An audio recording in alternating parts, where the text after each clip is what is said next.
Hello and welcome to lecture number 1. Today's topic will be the origins of the United States Constitution. There are 3 main themes to be addressed in this presentation. Initially, we'll discuss the first Constitution of the United States and some of its problems.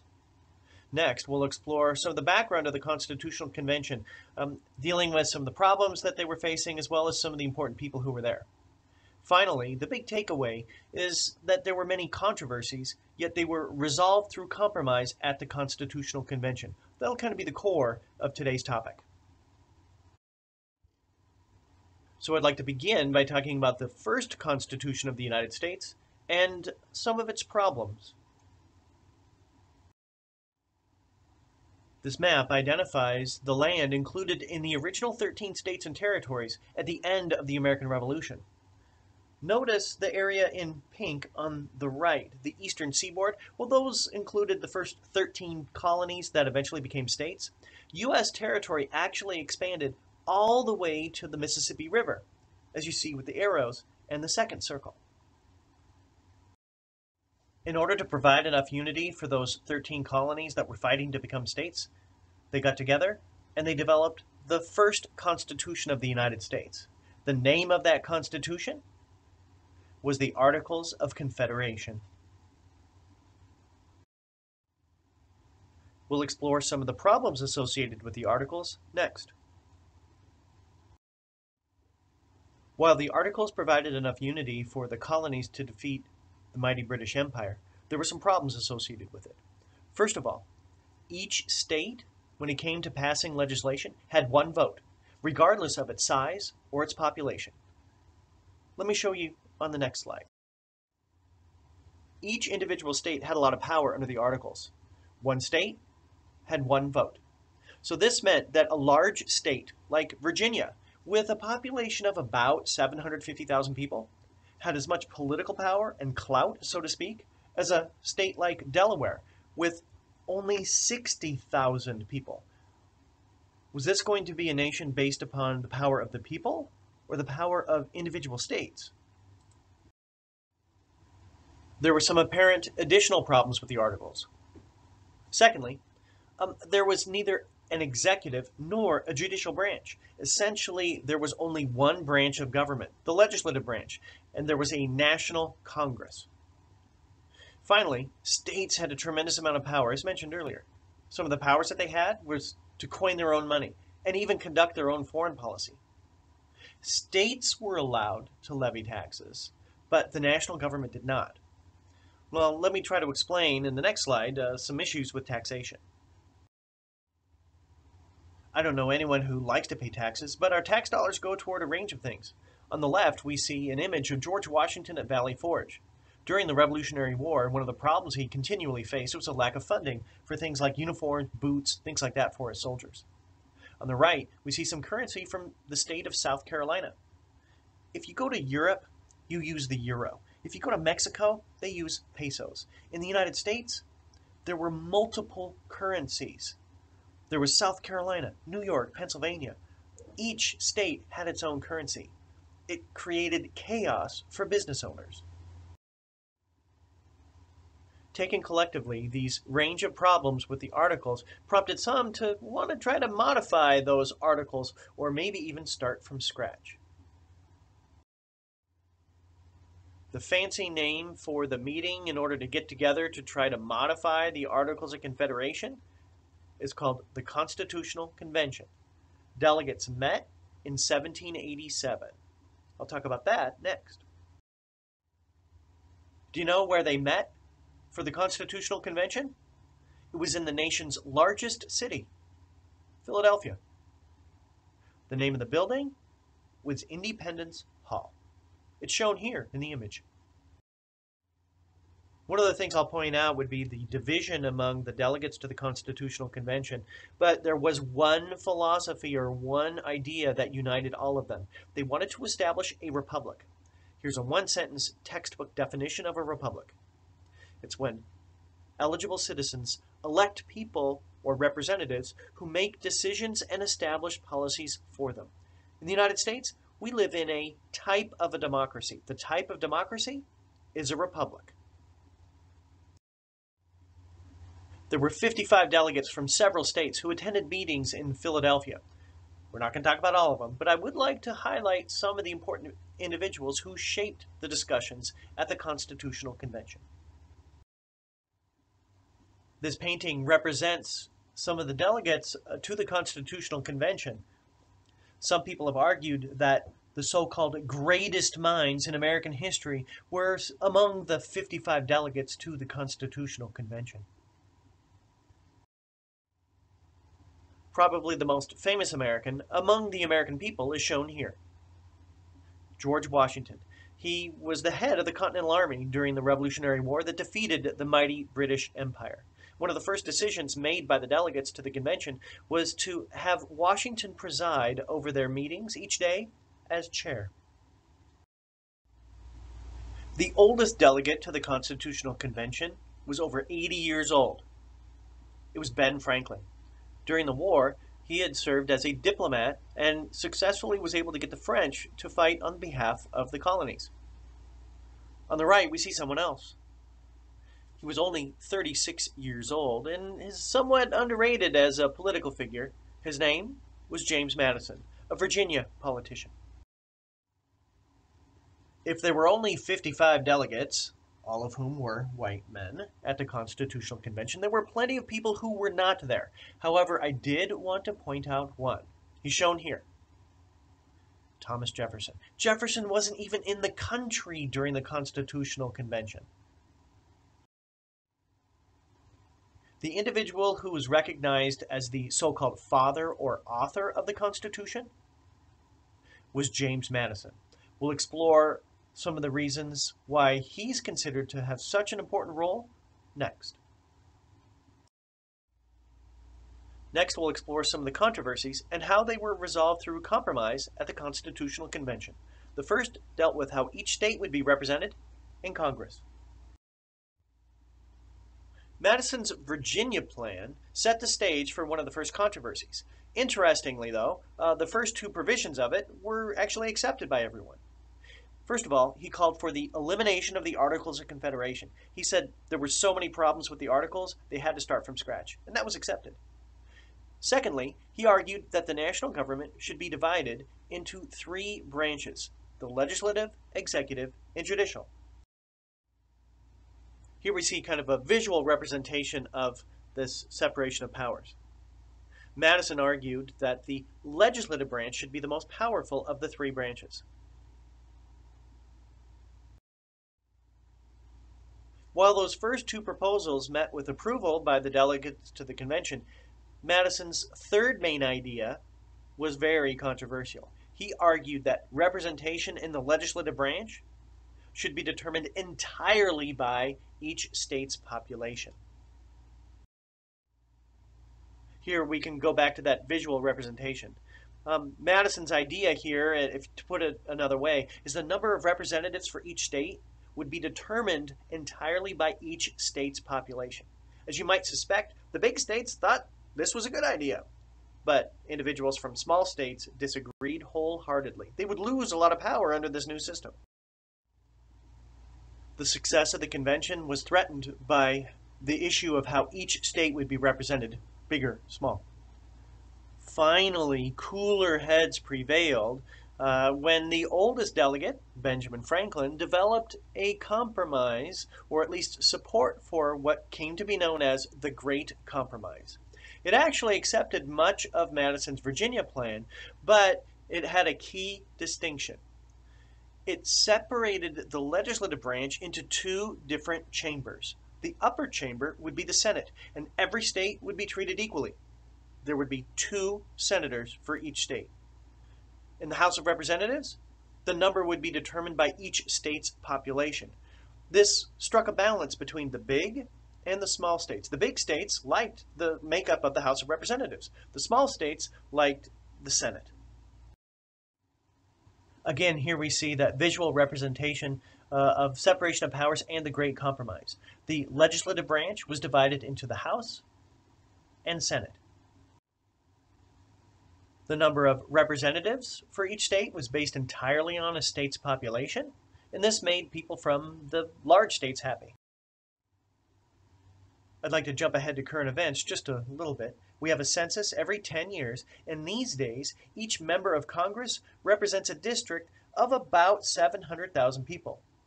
Today, Michigan has 14 members of the House of Representatives. We're a fairly large state. Again, each state is treated equally in the United States Senate. Each state, whether it's in the North, the South, large or small, has 2 senators. The topic of slavery also divided delegates to the Constitutional Convention. The controversy dealing with slavery wasn't whether or not slavery should be protected in the Constitution, unfortunately. Instead, it was, well, how would they count slaves when determining each state's population? Here we are back at the original 13 states and territories. That red line indicates an area where south of that, slaves made up a large portion of the population because they played a crucial role in the South's economy. Slaves made up a large percentage of the population of many southern states. Representatives from those states would not even consider the elimination of slavery. But what they wanted to know was, well, how should we count slaves when determining each state's population?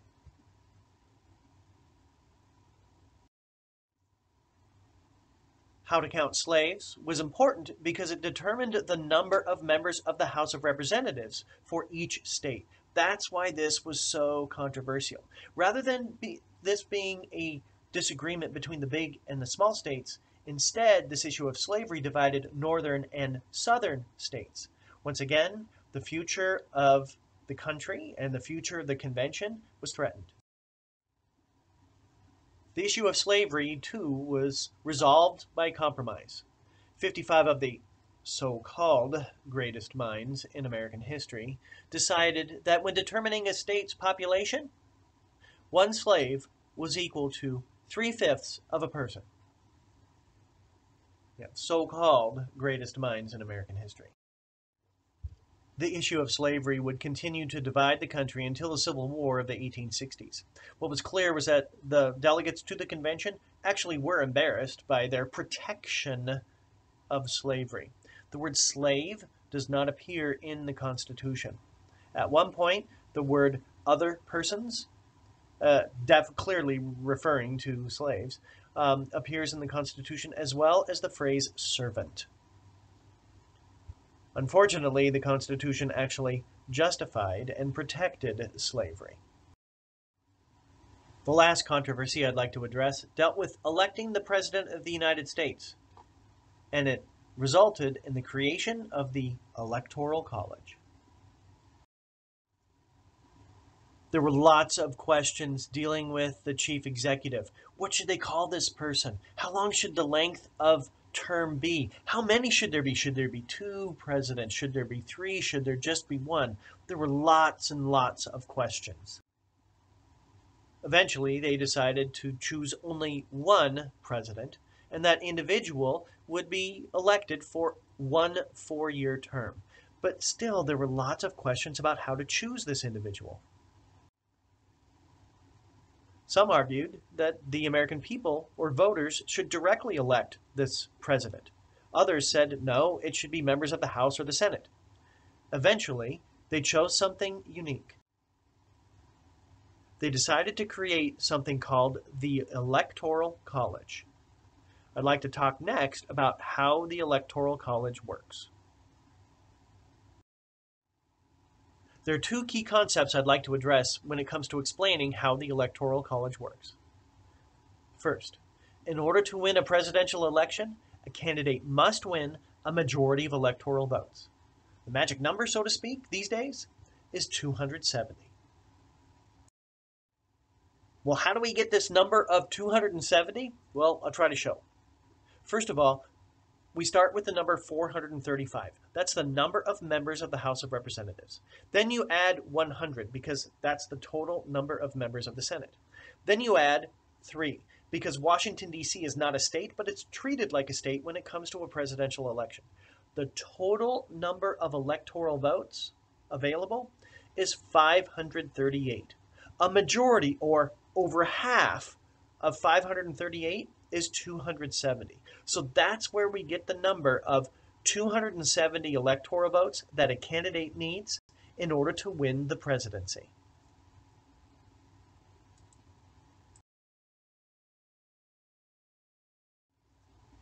You might say, okay, I can memorize that, that's fine and dandy. But how does a person win electoral votes? Well, that's the second key concept. The candidate who wins the most popular votes in an individual state wins all of that state's pledged electoral votes. Let's think of it this way. Rather than having one election on a Tuesday in November every 4 years for president, essentially what we have are 51 elections, one in every state, plus Washington, D.C., because that's how those electoral votes are handed out. They're handed out on a state by state basis. Let's use Michigan as an example to try to explain this whole thing. First of all, let's look at the number of members of the House of Representatives for Michigan. Well, based upon the latest census, it's 14. Michigan also has 2 U.S. senators. That means Michigan has 16 electoral votes.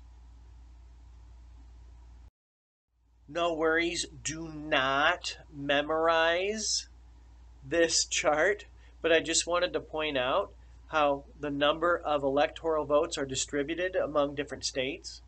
First of all, you see Alaska there. Alaska is a small state with only 3 electoral votes. California is the largest state with 55 electoral votes. It's the largest state in terms of population. Notice Florida. Based upon the different census results from 2000 and 2010, Florida's number of electoral votes went from 27 to 29. Finally, we see Michigan. Michigan used to have 17 electoral votes, but people tended to leave Michigan, and so Michigan today only has 16 electoral votes. Again, here we see some other comparisons on this distribution of electoral votes. New York used to be the largest state in the Union.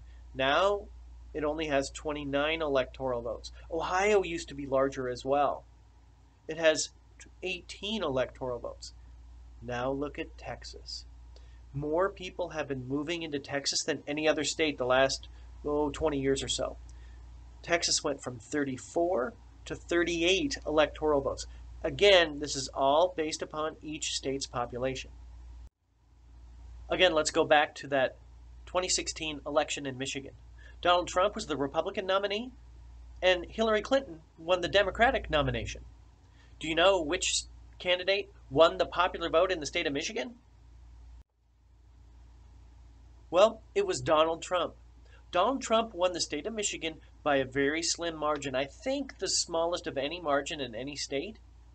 But since he won the popular vote by people like you and me in that election, he received all 16 of Michigan's pledged electoral votes. With the Electoral College, it's all or nothing. Here we see the national results from the 2016 presidential election. President Trump won a majority of electoral votes. He won over 300 electoral votes. But notice, Hillary Clinton won the popular vote. Out of about 128 million people who voted, there were about 3 million more popular votes, like people like you and me, who voted for Hillary Clinton. But let's explore this in a little bit more detail. Clinton won more popular votes, but as you see by this map, the red states indicate states won by Donald Trump, and the blue states indicate states won by Hillary Clinton. Notice there's an awful lot of red on this map. Donald Trump ran a very strategic campaign, and he knew how many states he had to win in order to win that election. And he won some states by very small margins, like Michigan, and Hillary Clinton won other states, like California, by very large margins. And so that's how one candidate was able to win the popular vote, yet the other candidate was able to win the electoral vote. When exploring other presidential elections, this has happened sometimes in the past. So, for example, in the year 2000, Al Gore received about 500,000 more popular votes by the American people than George W. Bush, yet George W. Bush clearly won over half of the electoral vote. This also happened in 1888. At that time, there were fewer states, so a majority of electoral votes was 206. Benjamin Harrison clearly won a majority with 233, yet Grover Cleveland won the popular vote. In the last decade or so, particularly since the 2016 election, there has been a movement to try to abolish the Electoral College. It will be very interesting to see if changes are made with the electoral system. So, earlier in the lecture, I said, in order to win a presidential election, a candidate must win a majority of electoral votes. Well, what if there are a whole bunch of people who run for president and no one wins a majority? Well, the Constitution has a solution. The United States House of Representatives would pick the next president among the top 3 finishers in electoral votes. The House of Representatives has had to do this in the past. In 1824, there were 4 people who ran for the presidency. A majority of electoral votes at that time was 131. No one won 131 electoral votes, so the House of Representatives had to choose the next president. Well, hopefully that explanation wasn't too confusing.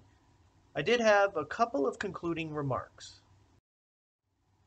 To sum up some of the key ideas from this lecture, first of all, the Articles of Confederation was the name of the first Constitution of the United States. You should also be able to identify some of the key individuals who shaped events at the Constitutional Convention.